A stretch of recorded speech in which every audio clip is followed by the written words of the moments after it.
कितना नंबर है प्रभु जी आज? तीसरा चैप्टर का 10वां श्लोक।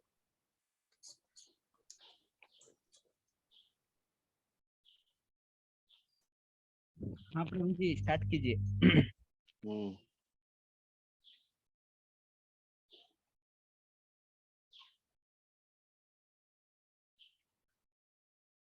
एक मिनट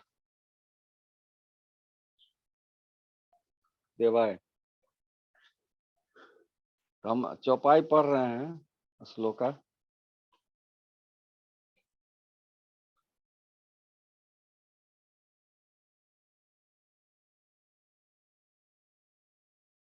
सह यज्ञ प्रजा सृष्ट्वा पुरोवाच प्रजापति अनेन प्रसविष्य ध्वमेश वो अश्वित वस्त काम धुक। इसका अर्थ यही है, सृष्टि के प्रारंभ में समस्त प्राणियों के स्वामी प्रजापति ने विष्णु जी के लिए यज्ञ सहित मनुष्यों तथा देवताओं की संततियों को रचा और उनसे कहा, तुम इस यज्ञ से सुखी रहो।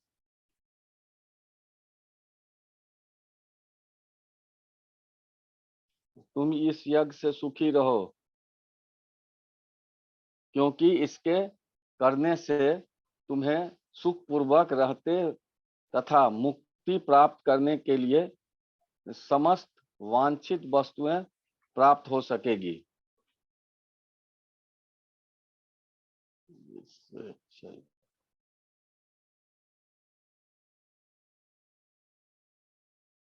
इसका तात्पर्य प्रभु पाद समझा रहे हैं, प्राणियों के स्वामी विष्णु द्वारा भौतिक सृष्टि की रचना बुद्धिजीवियों के लिए भगवत धाम वापस जाने का सुअवसर है। इस सृष्टि के सारे जीव प्रकृति द्वारा बद्ध हैं, क्योंकि उन्होंने श्री भगवान विष्णु या कृष्ण के साथ संबंध को भुला दिया। इस शाश्वत संबंध को समझने में वैदिक नियम हमारी सहायता के लिए है। जैसा कि भगवत गीता में कहा गया है, वैदेश्च सर्वैरमेव वेदः। भगवान का कथन है कि वेदों का उद्देश्य मुझे समझाना है। वैदिक स्तुतियों में कहा गया है, पति विश्रवस्यात्मे श्रवश्रम। अतः जीवों के स्वामी प्रजापति श्री भगवान विष्णु हैं। श्रीमद् भागवत में भी श्रील सुखदेव गोस्वामी ने भगवान को अनेक रूपों में पति कहा है।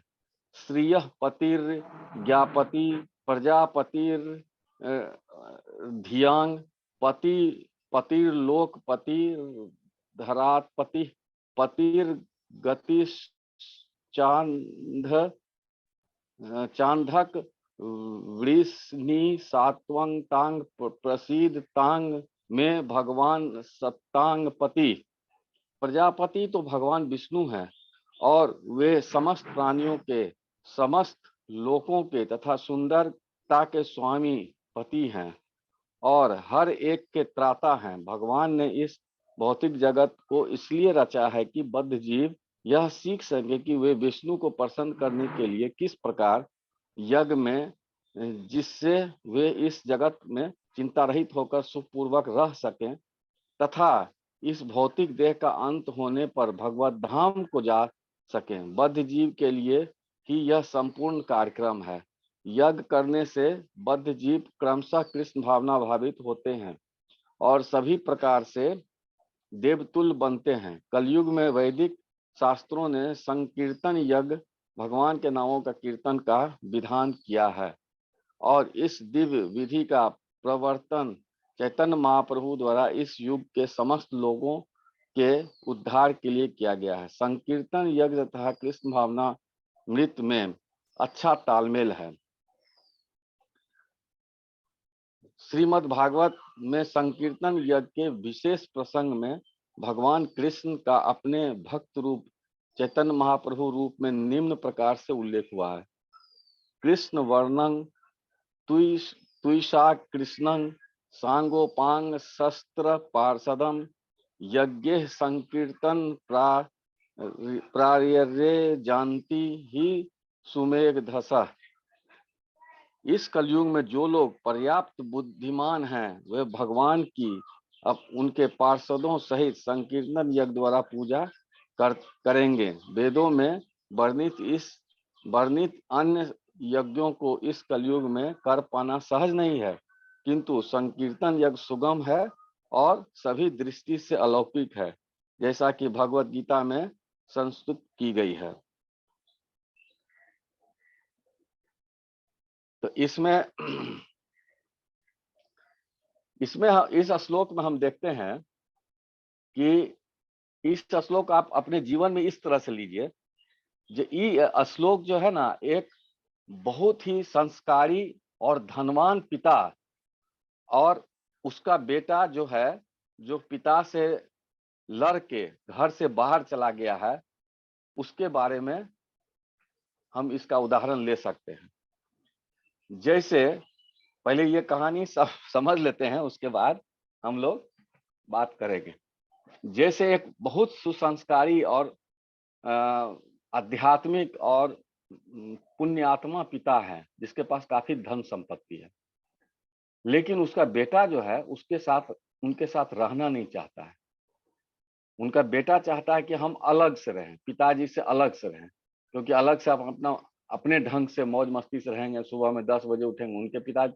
उनके पिताजी तो पुण्यात्मा है, वो कहेंगे सुबह उठो बेटा, थोड़ा सा मॉर्निंग वॉकिंग कर लो, थोड़ा सा वर्जिश कर लो, और थोड़ा सा भजन कीर्तन कर लो स्नान करके, और थोड़ा सा पढ़ाई करो, फिर या नौकरी जाते हो तो पहले थोड़ा सा पूजा पाठ भी कर लो, तब भोजन करके जाओ। फिर शाम में इधर उधर की बातें मत करो, और थोड़ा जल्दी चले आओ, घर का काम करते हुए फिर बाल बच्चों के साथ बैठो, अच्छा से रहो, ये वो। लेकिन उसका बेटा चाहता है कि हम अपने ढंग से रहें, रात में 2 बजे तक टीवी देखें, उसके बाद सोएं, 10 बजे ऑफिस है तो 8:30 पौने 9 बजे उठेंगे और तुरंत वॉशरूम जाएंगे, फिट होंगे, कपड़ा ला देंगे, चलते चलते खाना खाएंगे, टोस्ट और फलना, ऑफिस चले जाएंगे। लेकिन उनके पिताजी समझते हैं कि जो नहीं, इस तरह का जीवन अगर जीता है बच्चा, तो 10 साल के बाद वो बहुत बीमार हो जाएगा, बहुत तरह का रोग उसको उत्पन्न हो जाएगा। ठीक है, कमाएगा अच्छा, लेकिन 10 गो रोग हो जाएगा। तो उसको एक चाहते हैं कि डिसिप्लिन में रखें, ताकि वो हमेशा स्वस्थ रहे और अपने परिवार का भरण पोषण भी अच्छा से करे और भगवान की भक्ति भी करे और सही रास्ते पर रहे। लेकिन बेटा कोई पसंद नहीं है, तो बेटा चाहे कि हम अलग रहें, तो बेटा कहता है कि नहीं, हम नहीं रहेंगे, अपना झगड़ा लड़ाई करके पिताजी से भाग गया, चला गया। लेकिन उसके पिताजी इतने अच्छे आदमी हैं कि वो जानते हैं आज न कल बेटा फिर घूर के आएगा।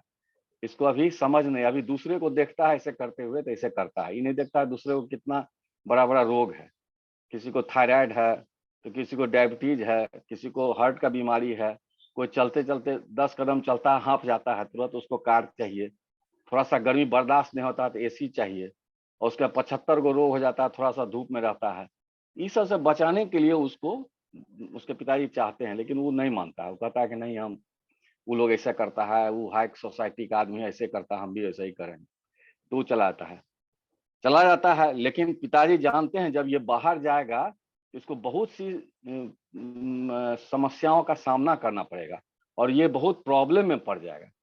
तो उसके पिताजी क्या करते हैं, उसको बिना कहे, बिना उसको सूचना दिए, उसका बहुत तरह से इंतजाम कर देते हैं।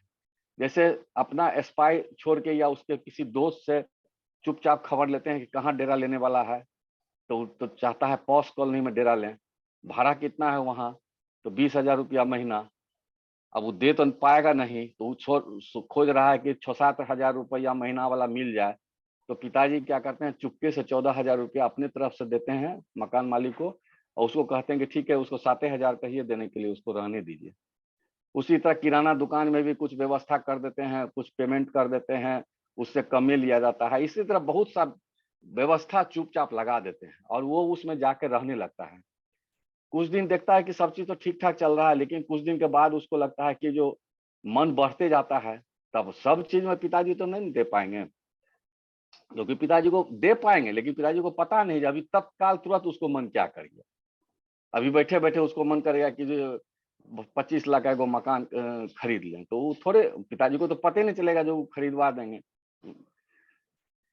तो उसको फिर अब वो 20 लाख के लिए तो उसको मेहनत करना पड़ रहा है। जब ये मेहनत में जाएगा तो बहुत सा प्रॉब्लम आएगा। तब कुछ दिन के बाद फिर देखेगा कि अरे इतना दिक्कत है, तो थोड़ा सा पिताजी से हेल्प ले लिया जाए, या कैसे फिर तो फिर देखने लगता है मुंह अपने पिताजी के पास। यही कहानी है इसमें, इसमें यही कहानी है। अब इसको इस तरह से है, जब सृष्टि का निर्माण हुआ तो सब जीव जो थे भगवान की सेवा में लगे हुए थे, लेकिन कुछ जीव जो है भगवान को भूल गए, या सोचने लगे कि जीव हम अलग से अपना जीवन जिएंगे, भगवान रोज रोज भगवान का सेवा फलना चिलना, इससे अच्छा थोड़ा अलग जीवन जी के देखते हैं कैसा होता है, अनुभव करना चाहता है। तो वो भगवान से विलग हो जाना चाहता होना चाहता है। तो भगवान परम पिता हैं, अपने बच्चों से बहुत प्यार करते हैं।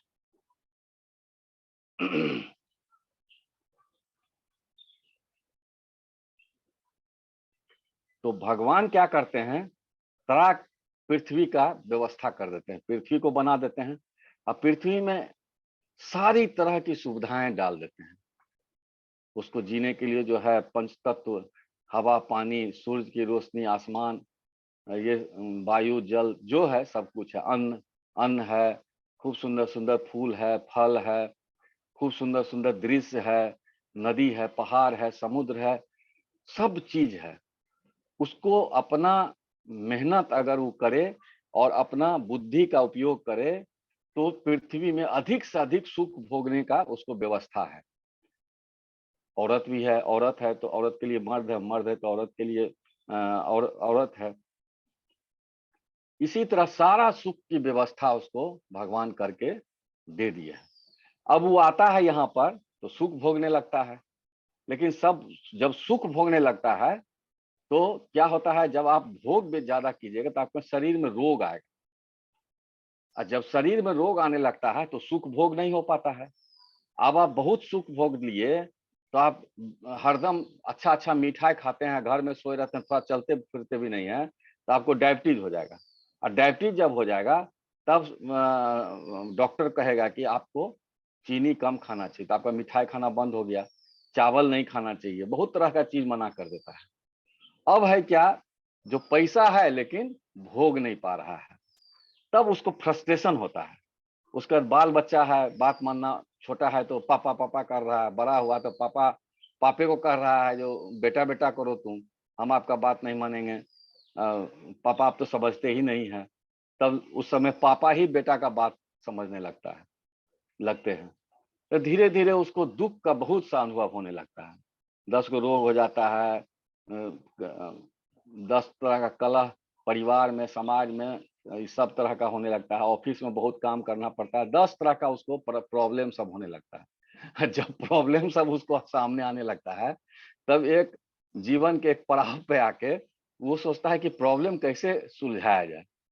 जैसे हमको एगो मकान हो जाए, एगो गाड़ी हो जाए, बेटा पैदा ले ले, बेटा को फलना जगह एडमिशन हो जाए, बेटा का रिजल्ट मैट्रिक में अच्छा हो जाए, बेटा का आईआईटी में हो जाए, आईएएस बन जाए, फलना चिलना हेन तेन। तो भगवान क्या किए हैं, सारा चीज का व्यवस्था कर दिए, और भगवान वहां पर व्यवस्था कर दिए हैं जो यज्ञ का व्यवस्था कर दिए। यज्ञ मतलब विष्णु जी का ही एक नाम यज्ञ है। तो भगवान कह दिए हैं कि ठीक है, तुम बहुत प्रॉब्लम में हो तो यज्ञ करो, और यज्ञ करके विष्णु जी को प्रसन्न करो, और तुमको जो चाहिए वो भी मिलेगा, और तुमको ऐसा यज्ञ तुमको करना चाहिए। तो लोग फंस जाता है, यज्ञ करने लगता है, जैसा जैसा जिसको इच्छा है। तो 33 कोटि देवता का यज्ञ करता है। कोई कहता है कि शनि का पूजा करो, सारे साथी हटाने के लिए ये करो। कोई कहता है शिव पुराण पढ़िए, महामृत्युंजय यज्ञ कीजिए। कोई कहेगा कि ब्रह्मा जी को प्रसन्न करिए। कोई कहेगा कि जो राहु को इतना लाख जाप करा दीजिए, राहु प्रसन्न होंगे। तो कोई कहेगा ये काम करा, ये यज्ञ पूजा कराइए तो लक्ष्मी जी प्रसन्न होंगे। और तो इस तरह का यज्ञ तरह तरह का है जो जिसका वर्णन वेदों में किया गया है। तो उसमें क्या है, जो ठीक है आप यज्ञ कीजिएगा तो भी खराब नहीं है। यज्ञ करने में क्या होता है, जो ऐसा व्यवस्था भगवान बना दिए हैं जो उसको, उस आदमी को पता नहीं चलता है, लेकिन वो बार बार तरह तरह का यज्ञ करता है, उसको फायदा है अंत में जाके। कैसे फायदा, मान लीजिए हम आपको यज्ञ करते हैं तो पंडित जी पहले ही कह देगा कि 6-7 दिन से आप खाना पीना में लहसुन प्याज सब नहीं खाइएगा, और आप पति पत्नी इस तरह से रहिएगा, पवित्र होकर रहिएगा। उसके बाद जिस दिन पूजा होना का है या यज्ञ होना है तो उस दिन उपवास कीजिए और भगवान का अधिक से अधिक नाम लीजिए। उस दिन ऐसा सादा कपड़ा पहनिए, अपने को खराब बातों में अपने को इन्वॉल्व नहीं कीजिए, अच्छा अच्छा भगवान का भजन कीर्तन कीजिए। और उस तरह का यज्ञ होता है, यज्ञ भी 2-3 घंटा चलता है। भगवान का नाम और भगवान का मंत्र पढ़ के भगवान को प्रसन्न करने के लिए 10 तरह का मंत्र पढ़ा जाता है और स्वाहा स्वाहा किया जाता है।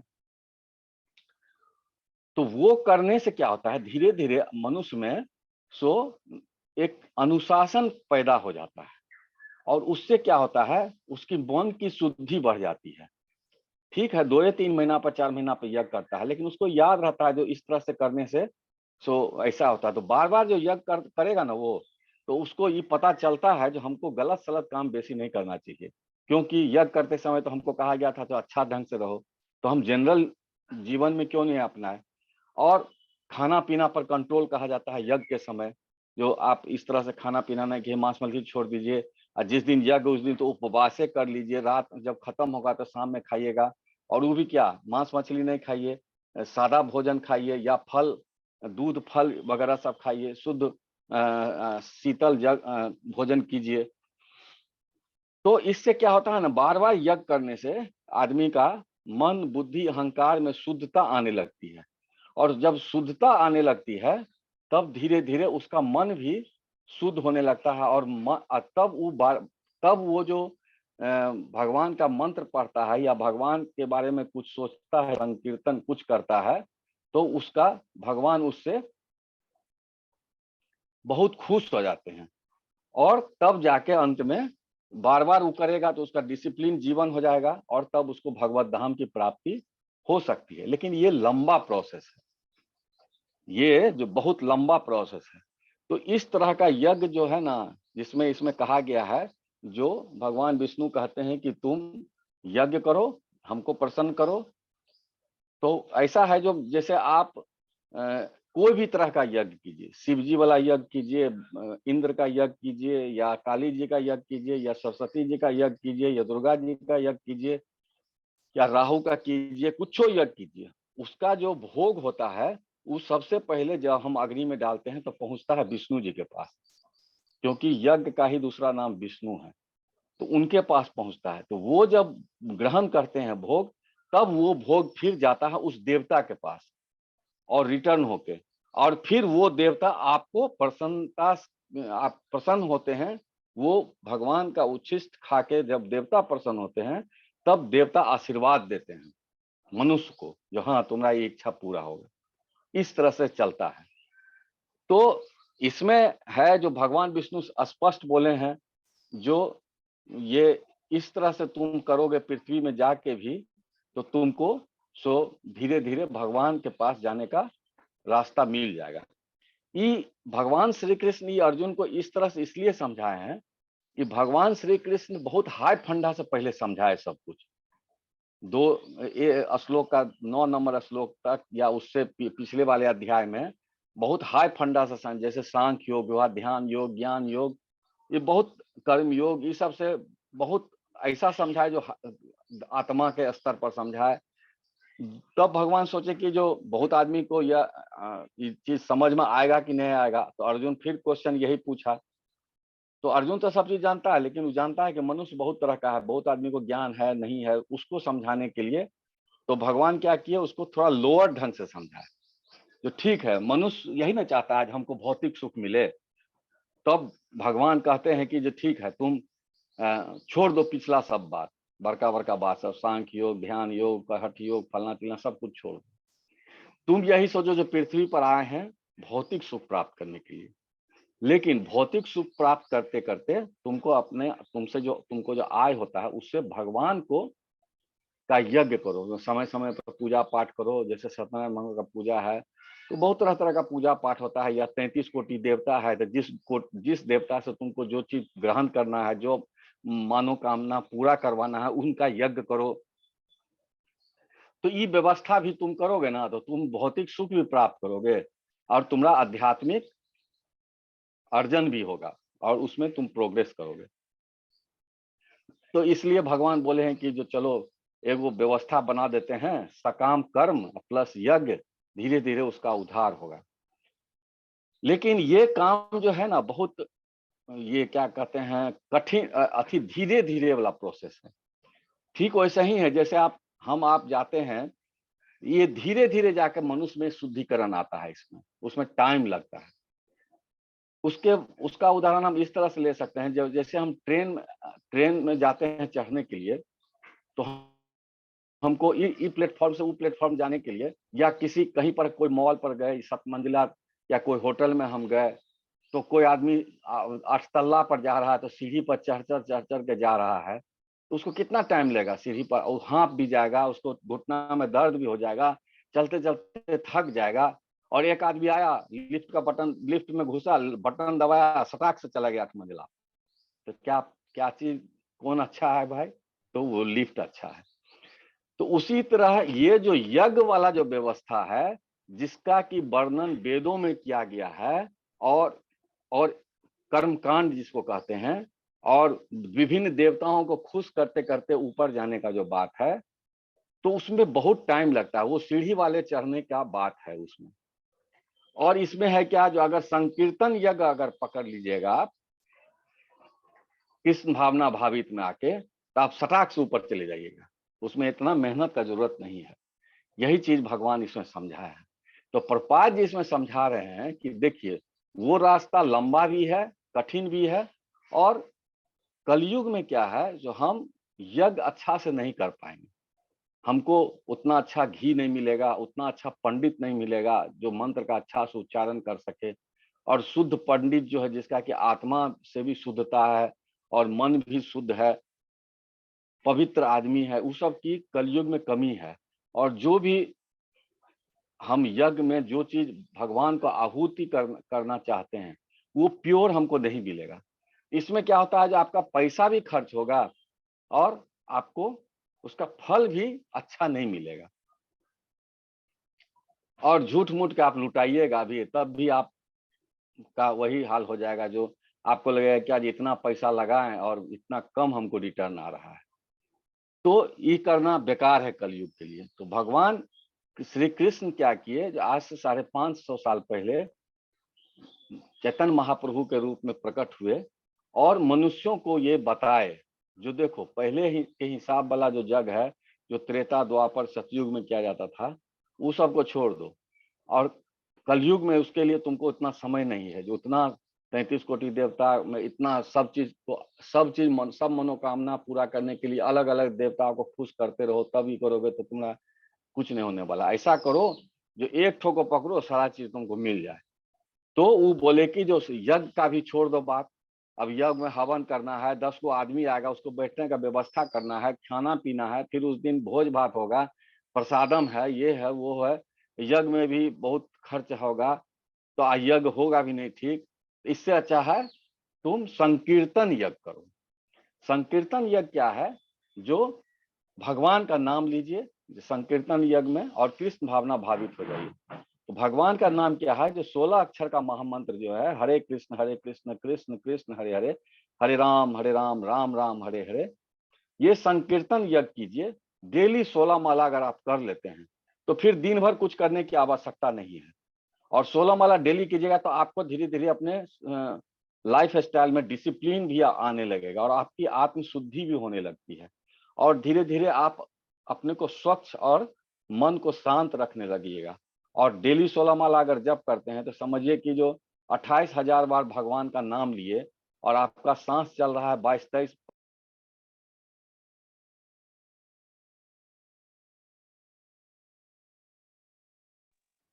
क्या है जो तो आपका हर सांस में, दिन भर में जितना सांस लिए 24 घंटा में, हर सांस में आप भगवान का नाम ले, तो आपका संकीर्तन यज्ञ हो गया। यही यज्ञ है जिसमें कि आपको लकड़ी का जरूरत नहीं है, घी का जरूरत नहीं है, बहुत सा सामग्री को डालने का जरूरत नहीं है, 10 आदमी को बुलाने का भी जरूरत नहीं है, क्योंकि वो मंत्र सब जो उसमें होता है, वो भगवान को प्रसन्न करने के लिए उसमें मंत्र स्वाहा स्वाहा करके मंत्र पढ़ा जाता है, जो भगवान प्रसन्न हो यज्ञ में आहूत दिया था, अग्नि प्रसन्न हो, अग्नि से विष्णु जी प्रसन्न होंगे, विष्णु जी भगवान प्रसन्न होंगे, फिर देवता प्रसन्न होंगे, तब आशीर्वाद मिलेगा। इससे अच्छा है सीधे भगवान का नाम लीजिए और इतना नाम लीजिए, वही उनका आहुति हुआ देना। उनको उनका इतना नाम हम ले रहे हैं, हरे कृष्ण करके। तो ये काम अगर आप करते हैं तो आपका काम आसान हो जाता है। तब आप अपना सारा भौतिक सुख भोगते हुए आध्यात्मिक आप बन जाइएगा। यही कृष्ण भावना भावित में आप आ जाइएगा। इसको कहते हैं कृष्ण भावना भावित में आना। तो आप जब कृष्ण भावना भावित में आ जाते हैं, संकीर्तन महासंकीर्तन यज्ञ करते हुए, तो आपकी इच्छाएं भी पूरा होगी। क्योंकि भगवान विष्णु या भगवान श्री कृष्ण अगर प्रसन्न होंगे तो फिर उन देवी देवता को ऑटोमेटिक प्रसन्न हो जाते हैं। क्योंकि देवी देवता को भी भगवान श्री कृष्ण से ही शक्ति प्राप्त होती है।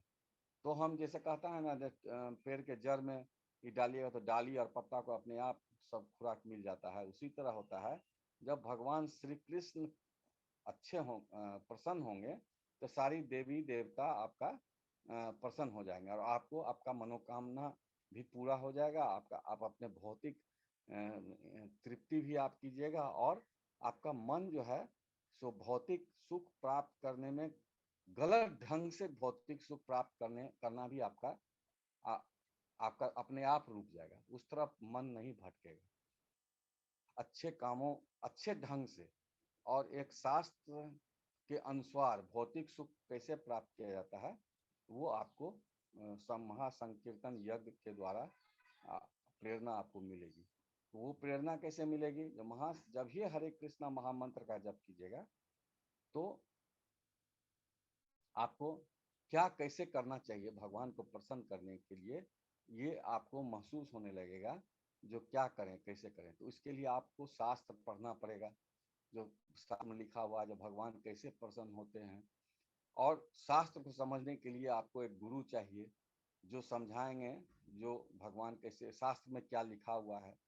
और गुरु जो समझाए उसके भावार्थ को समझाने के लिए एक शुद्ध वैष्णव साधु सन्यासी की आवश्यकता होती है। तो वो साधु सन्यासी वही होते हैं जो पूर्ण रूप से भगवान के भक्त होते हैं। तो वो आपको समझाते हैं भाव, जो भगवान को किस तरह से अधिक प्रसन्न किया जाए। शास्त्र को, गुरु को समझने के बाद वो साधु सन्यासी समझाते हैं, जो हमको उसका भाव समझाते हैं, कितना अच्छा ढंग से हम भगवान को प्रसन्न कर सकें। तो इसके लिए हमको कृष्ण भावना भावित जब ही होंगे हम, तो हमको ये सब चीज़ अडॉप्ट करना पड़ेगा। जब ही हम शास्त्र पढ़ेंगे, समझेंगे और उनके भावों को समझेंगे, तो हमको पता चल जाएगा कि जो हमको भौतिक सुख प्राप्त करना है पृथ्वी पर, लेकिन उसका तरीका क्या होना चाहिए। और उस तरह से हम अपना भौतिक सुख प्राप्त करने लगेंगे तो हमारा उद्धार हो जाएगा और हम कृष्ण भावना भावित हो जाएंगे। और वो भौतिक सुख जो है वो हमारा आध्यात्मिक सुख में बदल जाएगा। अब जैसे कोई शादी करता है, बाल बच्चा पैदा करता है, तो अगर हम शास्त्र के अनुसार अगर माने, हमको ये है जो बाल बच्चा हमको ऐसा पैदा करना चाहिए जो भगवान की भक्ति करे या उसमें सहायता करे हम लोग की। तो उसके लिए है जब ये प्रेग्नेंट होती है या पहले ही शादी के बाद ही स्त्री पुरुष को, वाइफ हस्बैंड को भगवत भजन करना चाहिए अच्छे ढंग से। फिर प्रेगनेंसी के समय में भगवत भजन करना चाहिए। उसका गर्भाधान संस्कार होता है उस ढंग से। फिर उससे क्या होता है, जो बच्चा पेट में रहता है तब भी उसको संस्कार भगवान का मिलता है। और फिर वो जब बच्चा पैदा लेता है तो ऑटोमेटिकली बिना समझाए बुझाए वो भगवान के भक्ति में जुड़ा रहता है, या उसका ऐसा विचारधारा, ऐसा बात विचार रहता है जो आपको भगवान के प्रति श्रद्धा करने में हेल्प करेगा, या वो भी उसमें अपना हाथ बटाएगा। उसी तरह आप मकान खरीदते हैं, जमीन खरीदते हैं, जो संपत्ति सब खरीदते हैं, उसको भगवान के सेवा में भी हमको लगाने का तरीका मालूम हो जाता है शास्त्र के अनुसार। तो उस तरह से हम अपना सुख भी प्राप्त कर रहे हैं। भगवान तो ले नहीं लेते हैं। मान लीजिए आप मकान बनाए हैं, एक रूम में छोटा सा मंदिर बना दिए उस कमरे में, और उनका रोज पूजा करते हैं, तो उतना जमीन निकाल के भगवान स्वर्ग थोड़े ले जाएंगे। वो तो आप ही के पास रहेगा, आपके मकाने में रहेगा। तो वो फिर उसका उपभोग करके फिर आप ही को देते हैं, जा ठीक है हम उसका उपभोग कर लिया, अब तुम उस उपभोग करो। या अच्छा से अच्छा भगवान को मिष्ठान खिलाते हैं, भोजन कराते हैं, भोगा लगाते हैं, तो वो दृष्टि से भोजन कर लेते हैं, फिर आपको उलटा देते हैं, फिर आप खाइए। बस यही तो करना है, जो सुख भी प्राप्त कर रहे हैं भौतिक सुख, और भगवान का हम सेवा भी कर रहे हैं, जिससे कि हम आराम से कृष्ण भावना भावित हो जा रहे हैं। तो इसमें भगवान श्री कृष्ण यही कहते हैं, जो कलयुग में बहुत तरह का यज्ञ जो वेदों में लिखा गया है। हरे कृष्णा रमेश प्रभु जी, सॉरी टू इंटरप्ट यू। बोल रहे थे कि शायद आपका आवाज लो आ रहा है, पता नहीं, हमको ही आ रहा था। और किन्हीं का कोई आपका कंचन आवाज बहुत माता बढ़िया से आ बहुत रहा है, बहुत लो आ रहा है, बहुत लो आ रहा है, लो आ रहा बहुत है। लो है। प्रभु जी आप थोड़ा एक बार देख लीजिए, शायद ब्लूटूथ हेडफोन से कनेक्ट है इसीलिए। हाँ, अच्छा यूट्यूब पे बहुत लो आ रहा था, बहुत मुश्किल से सुन पा रहे थे। अब हमें लगा कि सिर्फ हम ही को लग रहा है। नहीं नहीं, हम अब लो आ रहा मैसेज है। भी कर रहे थे, जैसे हमको लगा कि सिर्फ मेरा ही आवाज लो आ रहा था, हो अच्छा सकता इससे है कि हम सबका आ रहा था। डिस्कनेक्ट कर देते हैं। देखिए अभी भी लो है, पता नहीं। हाँ डायरेक्ट मोबाइल से ले लीजिए आवाज। हम्म।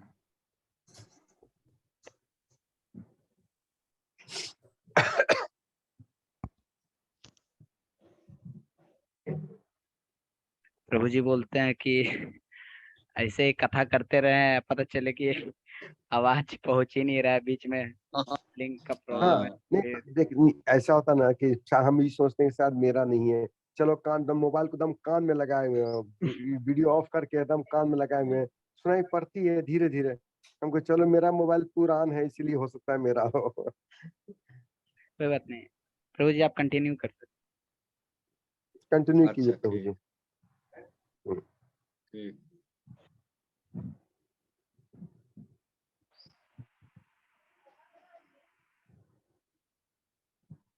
हमारा इसमें यही कहना है, जो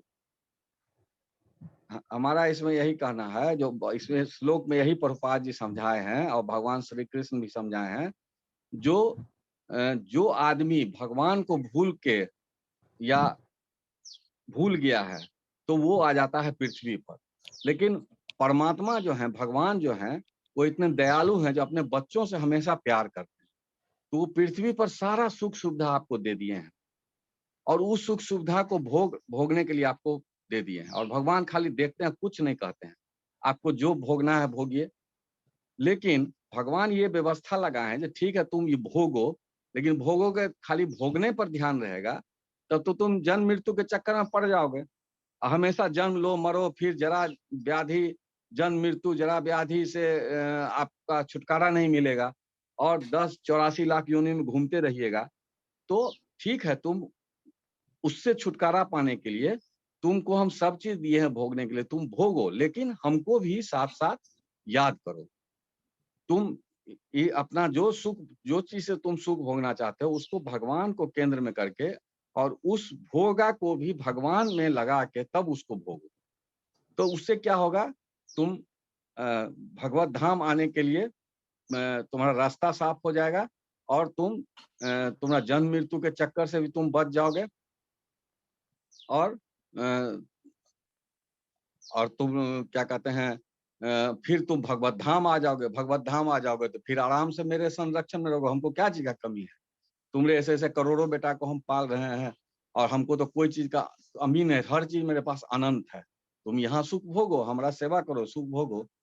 तो ये है भगवान का समझाने का ये तरीका है। अर्जुन को के माध्यम से हम लोग को समझा रहे हैं, तो ठीक है भौतिक सुख के लोभ से ही तुम पृथ्वी पर जाओ, लेकिन उससे फिर रिटर्न तुम आना चाहोगे मेरे पास, उसका भी रास्ता साथ ही साथ बता दिए हैं। जो महासंकीर्तन यज्ञ है, कृष्ण भावना भावित बन के तुम संकीर्तन यज्ञ करो, और सब सुख सुविधा भोगो, और भोग के फिर तुम्हारा जो मृत्यु होगा, तो तुम्हारी आत्मा फिर हमारे पास आ जाएगी, और जन्म मृत्यु का चक्कर से तुम बच जाओ। इसमें यही चीज समझाया गया है, और इससे ज्यादा हम समझ नहीं पा रहे हैं। और आप लोग को जो प्रश्न पूछना है पूछ सकते हैं। बहुत भगवान थोड़ा नीचे स्तर से समझाना शुरू किए हैं। ठीक है, लोभे दे रहे हैं, जैसे लोग नहीं होता है, अच्छा ठीक है स्कूल नहीं जाना चाहता है तो ये टॉफी देंगे तो जाओ, फिर कल वो बच्चा कहेगा नहीं जाना चाहेंगे तो अच्छा 4 गो टॉफी तब बढ़ाते जाते हैं, तब बच्चा जाता है स्कूल। धीरे धीरे बच्चा को आदत पड़ जाता है स्कूल जाने का, तो फिर बाद में वो टॉफी नहीं मांगता, भले बाद में साइकिल मांगे, मोटरसाइकिल मांगे, लेकिन वो स्कूल जाने की आदत उसको लग जाती है। उसी तरह भगवान कह रहे हैं ठीक है, भोग को ही समझ के या भोगने के लिए ही तुम जाओ, लेकिन तुम हमको याद करते रहना तो तुम फिर हम मेरे पास आ सकते हो। कोई तरह का क्वेश्चन है तो पूछ सकते हैं।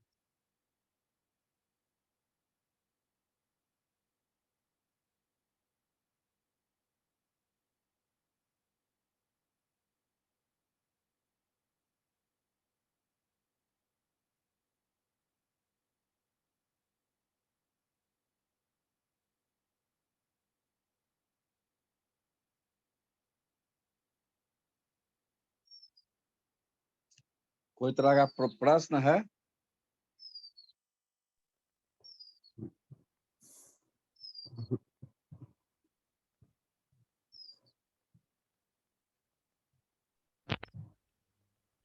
हरे कृष्णा प्रभु जी।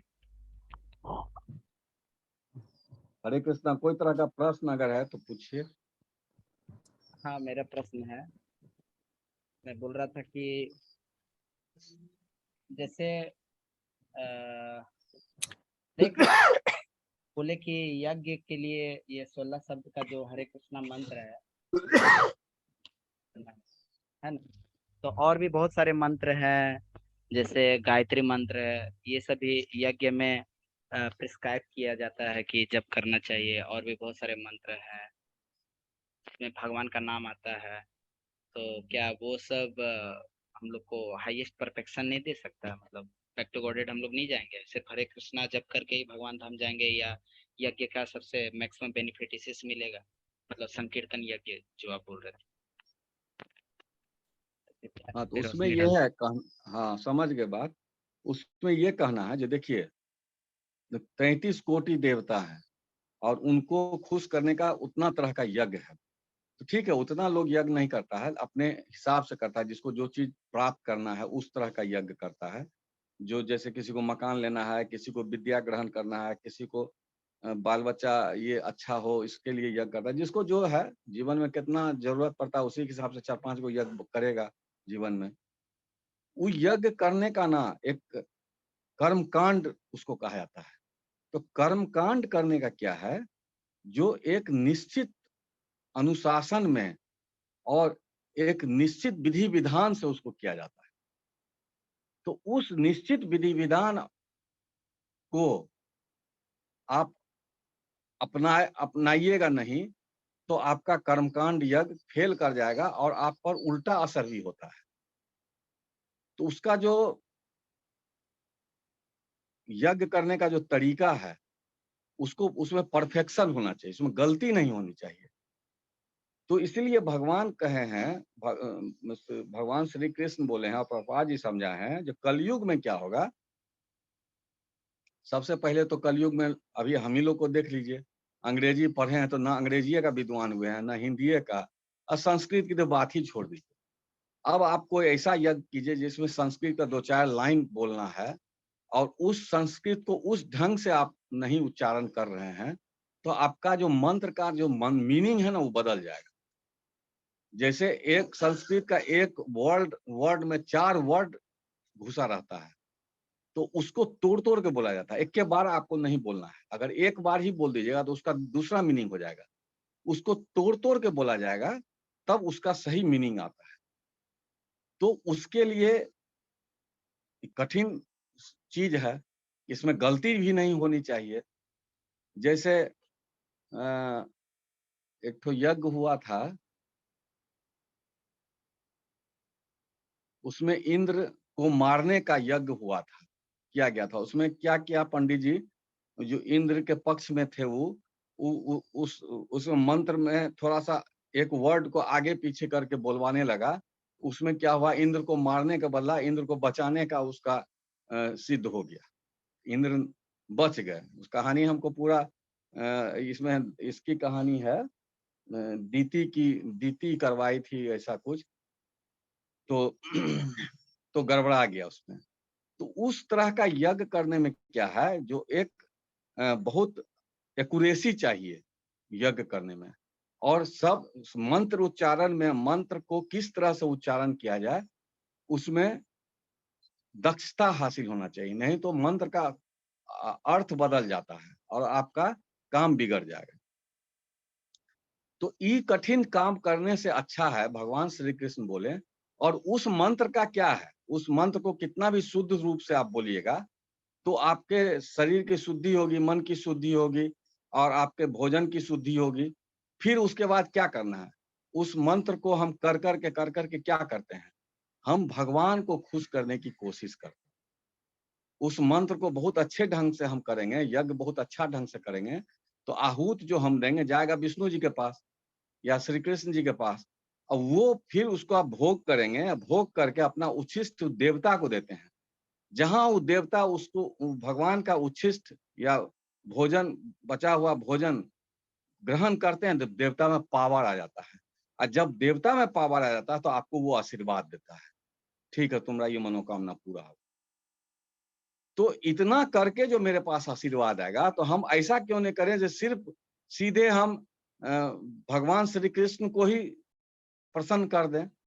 तो भगवान को, श्री कृष्ण को प्रसन्न करने के लिए इतना कठोर मंत्र का उच्चारण करने की आवश्यकता नहीं है। ये चेतन महाप्रभु कलयुग में आके बताए जो भगवान कौन है। भगवान है राम, भगवान है कृष्ण। भगवान की शक्ति कौन है, तो शक्ति हरे है। तो सीधे राम कृष्ण को प्रसन्न करने के प्रशंसा में इतना बड़ा बड़ा मंत्र जो बोल रहे हैं, और तब अंत में जाके आप कहिएगा भगवान हमको ये कीजिए वो कीजिए। इससे अच्छा डायरेक्ट भगवान को खुश कीजिए, मंत्र को छोड़ दीजिए, क्योंकि मंत्र बोलने में गड़बड़ी होगा तो आपका गड़बड़ा जाएगा सब कुछ। तो वो एक मंत्र निकाले, महामंत्र, जिसका नाम है हरे कृष्ण कृष्ण कृष्ण हरे हरे, हरे राम राम राम हरे हरे। इसमें राम और कृष्ण और हरे ये सुपर भगवान है, इसके ऊपर कुछ नहीं है। तो ये भगवान और ये सब भगवान हो गया, और सीधे डायरेक्ट हम भगवान को ये बोल के संकीर्तन यज्ञ के द्वारा आहूत कर रहे हैं। और ये मंत्र जो है बहुत आसान है। हरे बोलना बहुत आसान है, राम बोलना बहुत आसान है, कृष्ण बोलना बहुत आसान है। और भगवान इसको इस तरह से भी कहे हैं, जो ये बोलने में अगर थोड़ा बहुत गलती भी हो जाती है तुमको, तो हम तुमको माफ कर देंगे। हरे कृष्ण कृष्ण कृष्ण हरे हरे, हरे राम राम हरे हरे। बीच में कोई गलती भी होगी, कृष्ण कृष्ण 2 बार बोलने में एक बार बोला जाए, या हरे हरे बोलने में जल्दीबाजी में एक बार बोला जाए, तो 16 गो अक्षर के बदला अगर 14 अक्षर सही है तो उसको भी हम काउंट करेंगे और अच्छे से काउंट करेंगे। लेकिन उसका गलत प्रभाव आप पर नहीं पड़ने देंगे। जैसे कर्मकांड वाले मंत्र में अगर गलत मंत्र ई कर दिए तो हम पर कुप्रभाव पड़ेगा। इस मंत्र में क्या है, जो आपका जो रेटिंग है वो थोड़ा कम हो जाएगा, थोड़ा 1-2 शब्द आप नहीं बोले ठीक से तो उसका रेटिंग कम हो जाएगा, नंबर कुछ कम हो जाएगा, लेकिन आपको फेल नहीं किया जाएगा, गलत प्रभाव आप पर नहीं आएगा। और ये बहुत आसान तरीका है।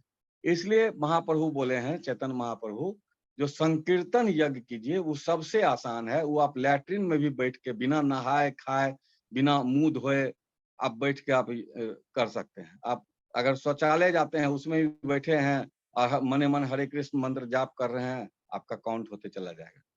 आप स्नान नहीं किए हैं तब भी काउंट होगा। लेकिन कर्मकांड में तो आपको स्नान करना है, अच्छा से कपड़ा पहनना है, तिलक अच्छा से लगाना है, 2 दिन पहले उपवास करना है, ये करना है, वो करना है, फिर पंडित जी को बुलाना है। पंडित जी भी कितना दक्ष है नहीं है, हो सकता है पंडित जी अपने खूब खाए पी के चले आए हैं, उनको अपने बैठने नहीं जाता, कैसे आपको उतना अच्छा से ये कराएंगे।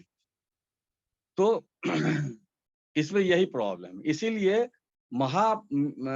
महामंत्र का जाप करना इसलिए प्रीफरेबल है, सबसे अच्छा माना गया कलयुग में।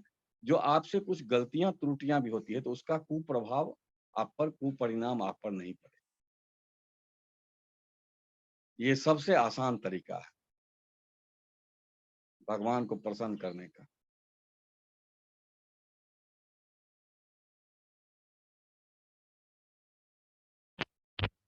यस प्रभु जी।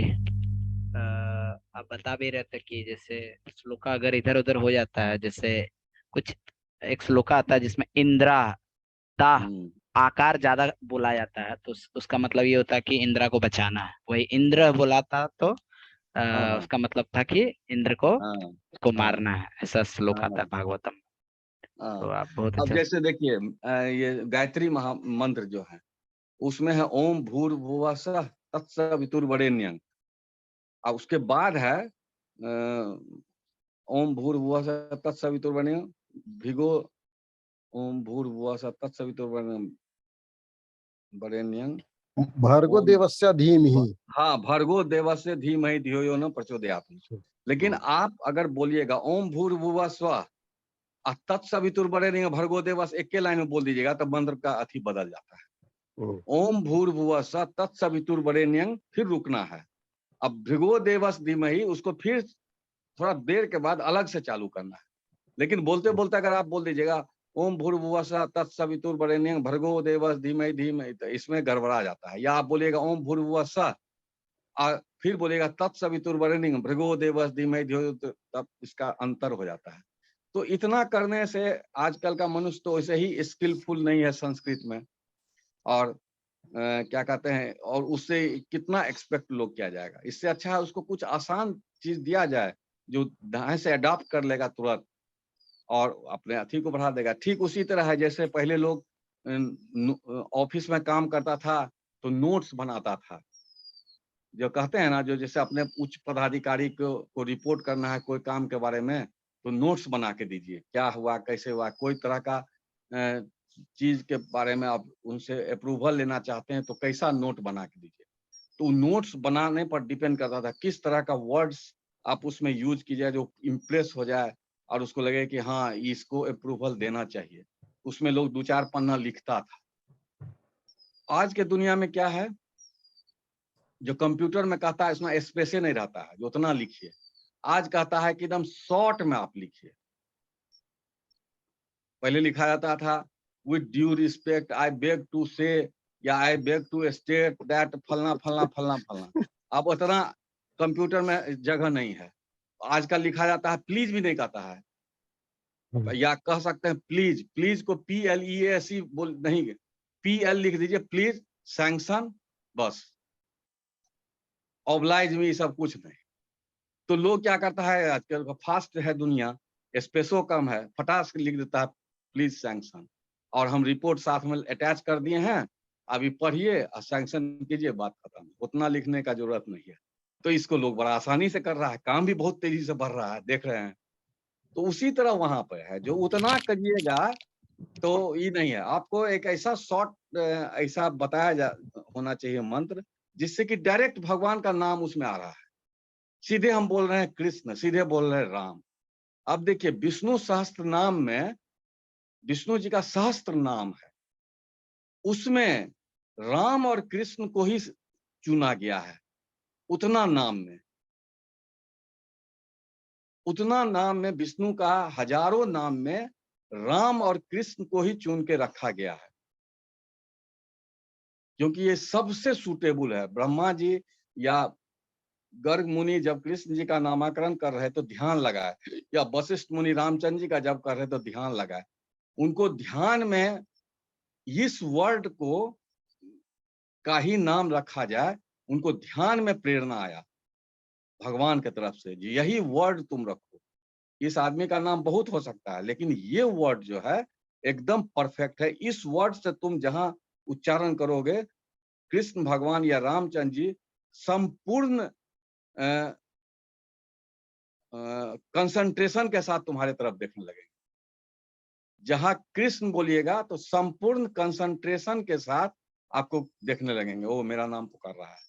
अब जैसे हम लोग गोविंद बोलते हैं कृष्ण भगवान को, तो गोविंद कृष्ण भगवान का उस रूप का है जो भोजन उजन करने वाले, जो उनका रूप है, जैसे खूब खाए हैं तरह तरह का भोजन, अब दोस्तों को खिला रहे हैं तो गोविंद कहा जाता है उनको। गोविंदाय नमः, उसमें बात ही भोगा के समय में जब हम लोग खाने लगते हैं तो गोविंद जी का ही, वहां कृष्ण का नाम नहीं आता, गोविंद जी का नाम आता है। इसी तरह मुरलीधारी, जब वो मुरली बजाते हैं तो उनको मुरलीधारी क्या कहा जाएगा, अब वो बैठ के ऑफिस में काम कर रहे हैं, उसमें आप कहिएगा माता या भोजन कर रहे हैं, उसमें कहेगा मुरलीधारी, तो उनको लगेगा कि जो कौन बोला नहीं बोला। उसमें उस समय में जिस समय वो भोजन कर रहे हैं उसमें गोविंद कहिएगा तो तुरंत समझ जाएंगे, उस समय मुरलीधारी कहिएगा तो कहेंगे कि अभी तो हम कौन काम मुरलीधारी का कर रहा है भाई। ठीक वैसे ही जैसे हम घर में है बैठे हुए, बाहर से कोई आदमी आएगा और कहेगा कि जो चीफ इंजीनियर साहब निकलिए, तो अगल बगल का लोग कहेगा कौन है यहाँ पर भाई, वहां पर कहेगा रमेश जी, तो हम तुरंत निकलेंगे। लेकिन हम जब अपने ऑफिस में हैं, वहां कोई मेरा नाम लेकर पुकारेगा तो हमको अच्छा नहीं लगेगा। वहां कहेगा सर सीएम साहब, चीफ मैनेजर साहब, वहां ऐसे बोला जाता है, बीएम साहब, ब्रांच मैनेजर साहब, ऐसे बोला जाता है, नाम लेके नहीं बोला जाता है। अकाउंटेंट साहब या बाबू साहब को, क्लर्क साहब को कहा था बाबू, उसका नाम लेके नहीं कहा जाता है। यही चीज है। तो उसमें क्या कहते हैं, उन लोग को प्रेरणा मिला कि इनका नाम राम ही रखा जाए। जो विष्णु का 1000 नाम है लेकिन उसमें राम ही रखा जाए, जिससे कि जहां आप ये बात उच्चारण कीजिएगा तो इनका पूरा का पूरा कंसंट्रेशन आप पर आ जाएगा। और इसको कृष्ण ही बोला जाए तो कृष्ण जब बोलते हैं तो सब तरह का उनका आ जाता है वहां। तो इतना अंतर है। तो उसको आप डायरेक्ट अगर नाम ले रहे हैं तो हमेशा आपको आपके तरफ आकर्षित रहेंगे। तो ये बहुत आसान तरीका है किसी को किसी के सेवा करने के लिए, या कहिए किसी को खुश करने के लिए। ये बहुत आसान तरीका महाप्रभु बता के गए हैं कलयुग में।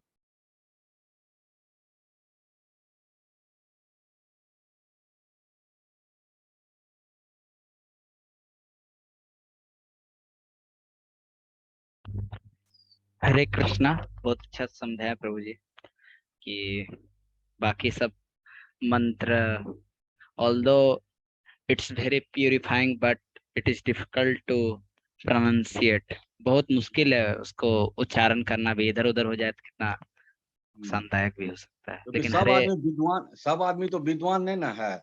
यहाँ बहुत मूर्ख लोग भी हैं या बहुत पढ़े लिखे कम हैं, उनको अब कठिन मंत्र करवाइएगा, इसीलिए ना संस्कृत विलुप्त हो गया। यस प्रभु जी। तो कलयुग के लिए बोला गया है कि प्रायेण अल्प आयुष, मतलब इसमें सबका क्या बोलते, कले दुसेर निधे राजन अस्ति एक महात्मना कीर्तना देव कृष्णस्य। तो सिर्फ भगवान श्री कृष्ण का नाम जो हम लोग को हरे कृष्ण महामंत्र में कितना बार रिपीट होता है, हरे एक शब्द है भगवान का नाम, कृष्ण है, फिर राम है, ये देखिए इसी का परम्यूटेशन कॉम्बिनेशन कर लीजिए तो टोटल 16 नाम हो जाता है जो शुद्ध भगवान का नाम है। लेकिन जितना भी महामंत्र जैसे ओम नमो भगवते वासुदेव, उसमें जो पोटेंट है वासुदेव है, फिर और बाकी मंत्र जैसे आप बताया ओम भूर्भुवस्सुः तत्सवितुर्वरेण्यम। तो देखा जाए तो भगवान का नाम जितना बार रिपीट होता है वो मंत्रा उतना पावरफुल हो जाता है। तो सबसे बेस्ट मंत्रा तो सबसे ज्यादा भगवान का नाम अगर रिपीट हो रहा है तो इसी मंत्रा में हो रहा है। तो ऑल्दो अगर कोई प्रूव करना चाहे तो ये लॉजिक भी बहुत अच्छा है कि सबसे ज्यादा भगवान का नाम तो इसी मंत्रा में आ रहा है, लेकिन ज्यादा पावरफुल, ज्यादा मेडिसिन है, स्ट्रॉन्ग है। तो और किन्हीं का कोई प्रश्न है माता जी, या किन्हीं का कोई कमेंट है, सजेशन है?